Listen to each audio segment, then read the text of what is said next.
Naubusan ako ng paper bag. Ayan.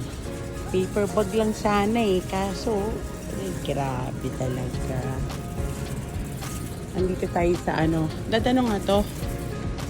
Ano ang tawag sa store na to? Wholesale. Ayan. Nagtitingin-tingin na rin kami ni Daddy. Mahal, tingnan mo nga dito. Ayan, mas mura-mura dito guys. Kasi bulk buying dito, di ba Dad?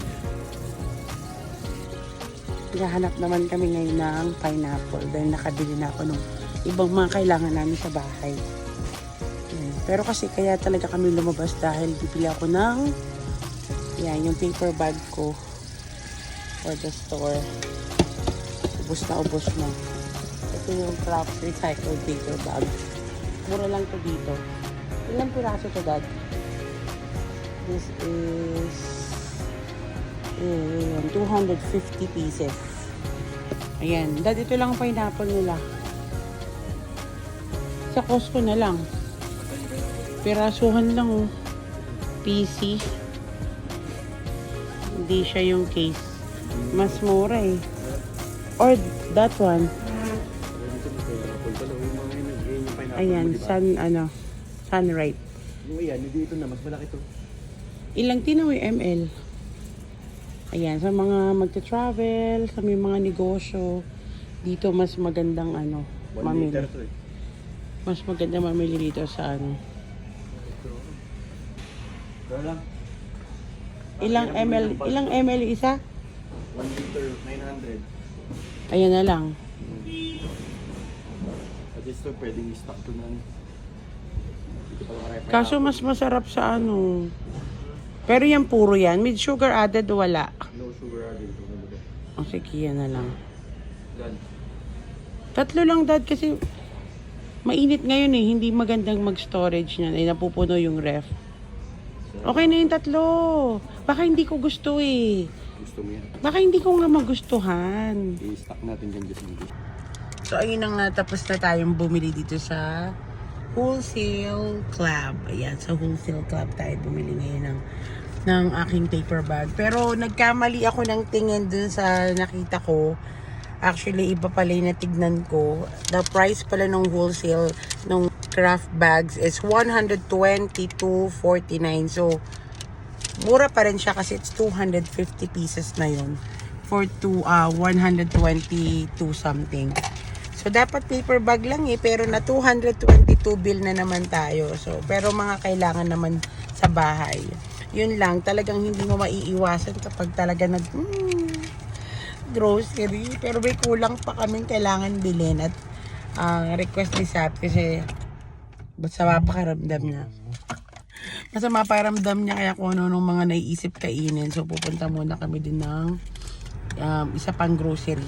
Yan. Then, bala ko rin pumunta ng Costco dahil bibili ako ng baboy doon. Ay, wala palang pancit canton doon, Sa ano na lang tayo bumili. Kasi gusto niya pancit canton. Grabe.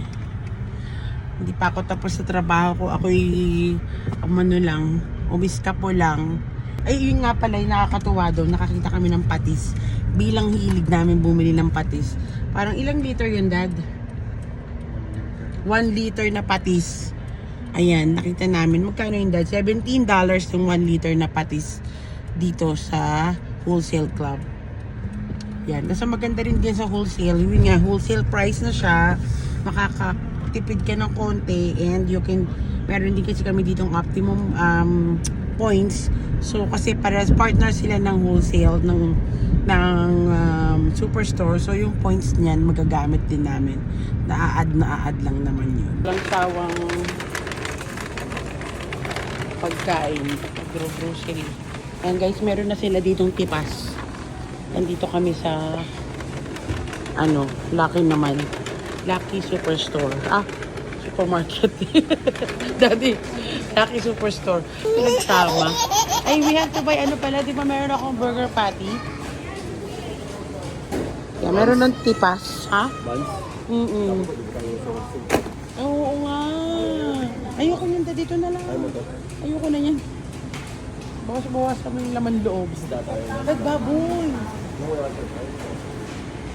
I'll get this. Patay ng lempo kasi magmumunggo ko. Request ni Ate Sam. Pag may sakit yun, mahilig mag-request ng pagkain. Kailangan natin ng toyo, Dad. Ito na lang. Ito na lang, oh, malaking toyo. Kailangan natin mas malaki. Mas malaki kailangan natin. Ito na lang. Mga napag-naminis namin yung mga pagkain. Pinas, guys. Mas kinikrave namin yun. Like this. Yung si Daddy, oh. J-Boric na yan. Ay, mega na lang, Dad. Huwag yung 5-5. Mas masarap yung mega. Pati yung mega ni Sam. Gusto niya yung mega na to. Ay, walang mega na pula. Ayun! Ang dami sa baba. Mas mahal na pala ang mega, Dad. 199 ang mega. Tapos 169 yung 5-5. Yung pwede kong baon yun, hindi na baon ko. Tama na yan. Ito, tayo. Ayan, kita nyo guys, minsan mas pipiliin niya pa yung mga ganyang pagkain. Itlog maalat pa pala. Tama na, para ka pupunta ng campsite. Isa ka bang US Army? Dad, itlog maalat. Ikaw yung... Yan ang favorite na namin. Mas gusto ko pa to. Salted egg. Bakit Yan. itong mura? Kasi syempre Chinese to. Salted uncooked duck eggs. Dad, Chinese ito. Kasi itong mahal, oh. Yan yung talagang galing Pinas. Pero kahit na, kung $4 sa $10. O guys, kayo ang papipiliin kayo. 4 na piraso, ito ano? Ano ang gusto nyo? Yung $11 na 4 o ito, yan na lang. Masarap at gusto mo naman yan, di ba? Ito $4 lang, $4.99. So kalahati ang presyo. Balot to, luto na. So, $4, oh. Ang mura nito. Sale eh. No, Dad, $4 talaga to. Mahal talaga yan kasi yan yung galing Pinas. Kasi pinaalat yan sa kilikili ni Vice Ganda. Ba't ang mahal nito? Parang feeling ko to. Galing to sa alat ng mayayamang kilikili. Doble presyo. Grabe talaga. Ano nakasulat? Salted egg ducks, purple, 4 pieces. Grabe, ang mahal. Sabihin niyo, explain niyo sa akin ba't ang mahal niyan. Ito $4.99 anim. $4.99 anim. Masarap din yun. Wala sa gulay, wala sa gulay. Mga carrots. Yan tayo pag nandun. Ang dami na isip, parang may party sa bahay. Tatatlo lang tayo. Diyos ko po. Tama na nga, lakad ang lakad. Dad, huminto ka na nga. Maupo ka nga lang.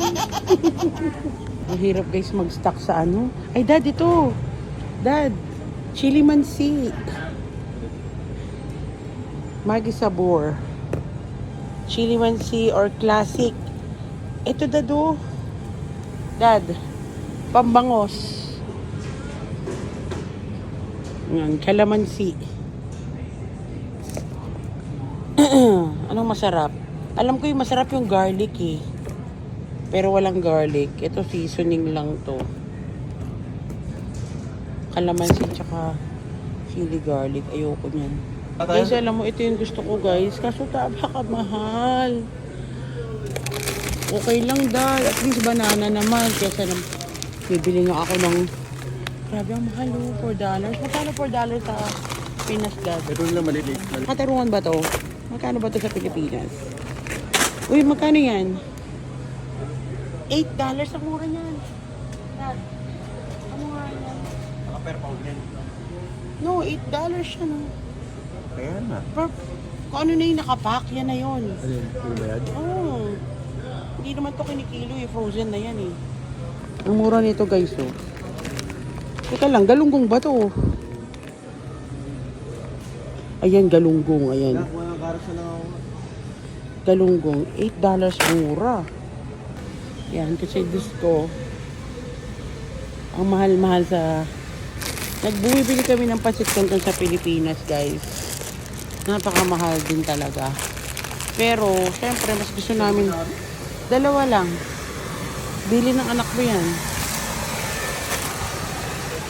Huwag masyado madami. Kung makakuha ka sa mega, mega din. Mega hakot ka, kala mo may ano, may timer. Yan, magkano to? 120 per pound. Enough na yan, wala namang handaan.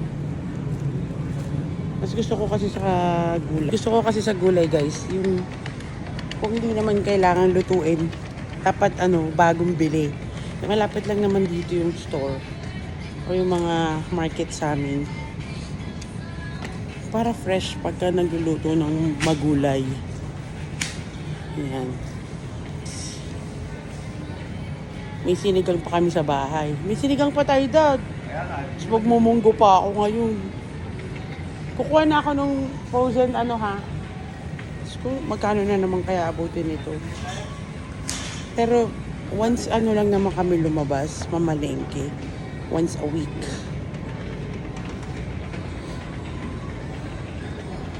Pero minsan, kaya minsan ayoko lumalabas kasi parang napapadaan. Yung once a week, yung dapat pang once a week mo, parang everyday, ganun ginagastos. Naku po, apakala. Laki ng gastos dito, guys. Dahil hindi ko alam yung brand na kinukuha natin na. Ito meron dito, guys. Yung mga lahat frozen. Dahon ng sili. Dahon ng gabi. Malunggay. Ayun ba yun? Banana. Ayun o, banana. Blossom. Ayun, Dad. Bulaklak. Ang taas. Ayan. Pag nakikrib ako ng ano, yung mga ginisang gulay, frozen talaga, guys. Kaya minsan hindi ko alam healthy ba to o what. Pero at least kesa naman baboy. Ayan. Nakikita niyo yung mga export dito namin, guys. Asian products. Medyo friendly kami pero ibang-iba yung Kasi sabi yung unlock, so gagaan. ayun. No, ito tinan mo yung mga ano, mga Tomas, tinan mo nga. Parang iba na naman to. May lechon pa dun, di ba? Oo, may lechon pa. May pinabawon sa Sabi akin. ni Sam, ayaw niya eh. Pero masarap ang doks eh. Can we try? Pero sabi niya mas masarap daw yung ano. Yan, meron lechon andox sauce dito. Export din yan, guys. Lahat na nandito. Ayan yung mga presyo. Ano ba tayo doon? Wala tayong andox, pero Mang Tomas meron. Marami ba? Kabibili lang yun eh. Huwag ka na muna yan. Sayang. Puno-puno na yung pantry. Ito yung mga ano natin, guys. Oh, cake. Goldilocks cake. Ayan, $15. Mahal. Pero minsan, yung basa na luto na ano. Kaya may isda tayo, huwag lang pang... Okay. Isa na lang. Ayan. Isa na lang. Kapabili si Ate Sam ng Ribisco Choco. Ribisco Choco. Meron ba dito nun? Ribisco ano? Skyflakes Choco. Wala naman eh. Regular lang to. Condensada and sweet butter. Wala anak. Sorry. Hindi ko alam choco na gusto niya.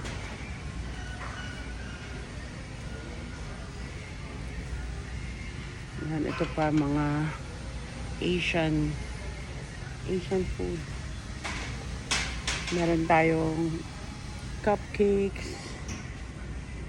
Hindi ko alam kung alin dito. Tatawagan ko siya, guys. Sabi, ito guys yung nabili ko. Oh. Masarap. Sana masarap. Grabe ngayon, umuulan naman. Ayan. Second grocery natin. Napudol na naman po tayo. Inabot na naman po ng 150. 150 ba to? Inabot na naman tayo 150 mga mi. Ayan. Pero good for ano namin to. Ang dami na naming planong ulam ni Dad. Hopefully umabot ng more than 1 week.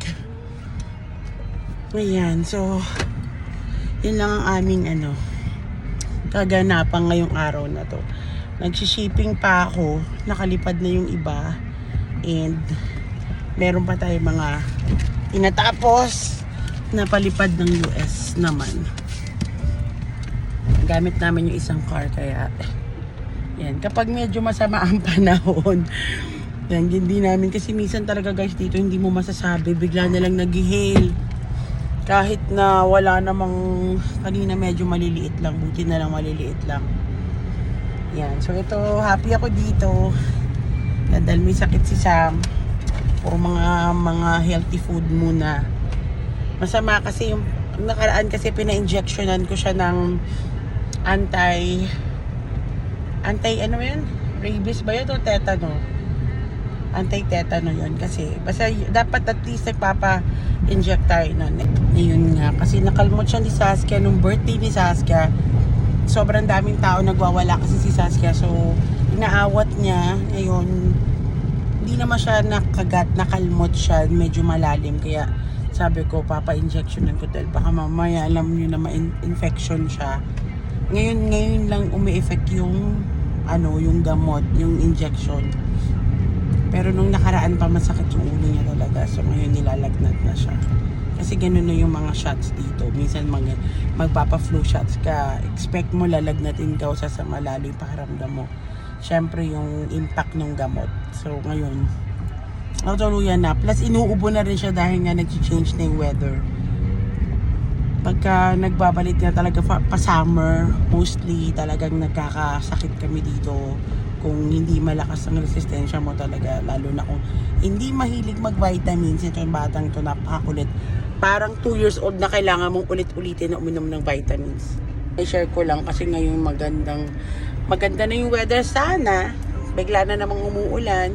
Then kanina na parang nagbabadya na naman na magpapag-hail. Sobrang dilim ng clouds. Tapos biglang umiinit. Yan yung mga tendency na nagkakaroon ng hail warning. Pero so far, wala namang nangyaring matinding hail.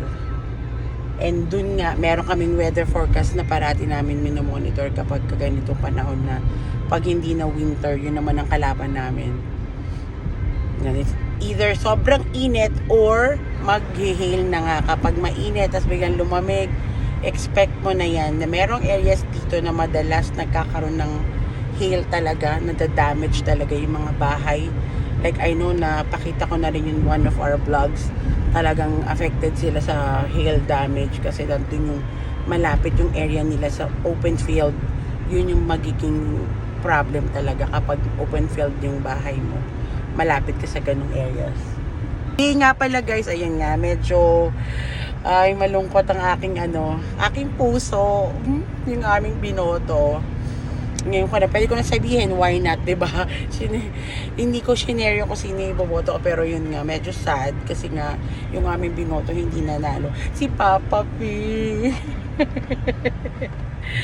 Gusto ko talaga, gusto namin mag-asawa, I mean family, na si Papa P yung manalo dahil nga, yan, based na rin sa mga nakita na at narinig namin at sa mga, syempre nag-observe din kami, and then sa mga ang tawag dito, sa mga plans niya para sa Canada. Pero sad to say, heartbreaking news. Yun nga, isa pa yun sa nakakalumo ngayong araw na ito. Kaya sabi ko, mag-grocery na nga lang tayo. Kumain tayo, daddy. Naloloka ako. I'm not against naman kay Papa M. Tawa na M.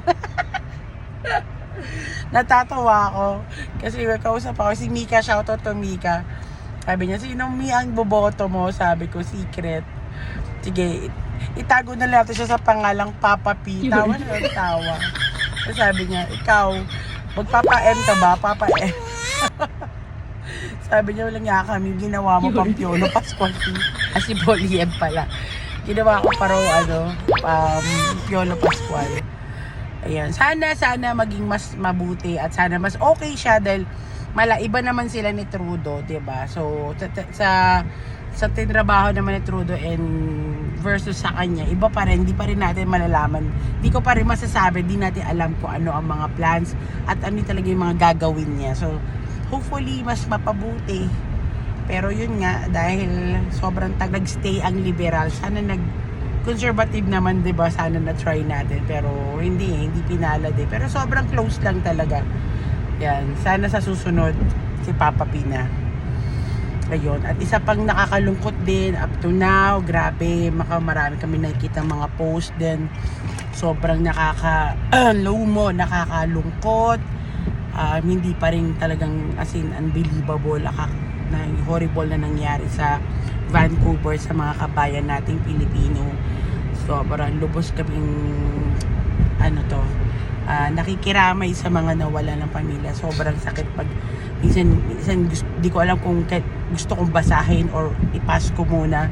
Pero yung mga nag-share yan for helping the family na mga naapektuhan, sinishare na lang din natin para at least makatulong. And some other na nangingi na mga GoFund, na nakapag-donate na rin ako.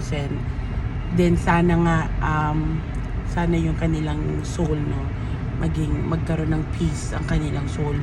Sobrang sakit malaman na isa sa mga parang kapamilya natin or kababayan natin ng mga mostly talagang nagkaroon ng tinamaan ng masamang balita at pangyayaring tragic na nangyari din sa Vancouver. And ang learn lesson dito, talagang hindi natin masasabi yung mga pwedeng mangyari na hindi pinaplano, wala kang asin alam. Kaya isa lang ang bagay na dapat natin gawin. Lagi tayong mag-pray kay God. And, yan. Spread love. Kasi you don't know kung kailan pwede kang mawala. At pwedeng, di ba, maging mabuti ka lang, mabuti ka sa mga kapwa mo, pamilya mo. Spread love. And yun nga. And then faith in God. Sa Kanya na lang natin siguro ilapit. Yan. So, condolence sa lahat ng naapektuhan sa Vancouver ng mga kababayan community, Filipino communities natin. So ayun lang guys, na-share ko lang guys, and thank you guys sa mga hindi pa nakapag-subscribe sa page namin. Please don't forget to follow our page. Share this vlog pala, sorry. Thank you.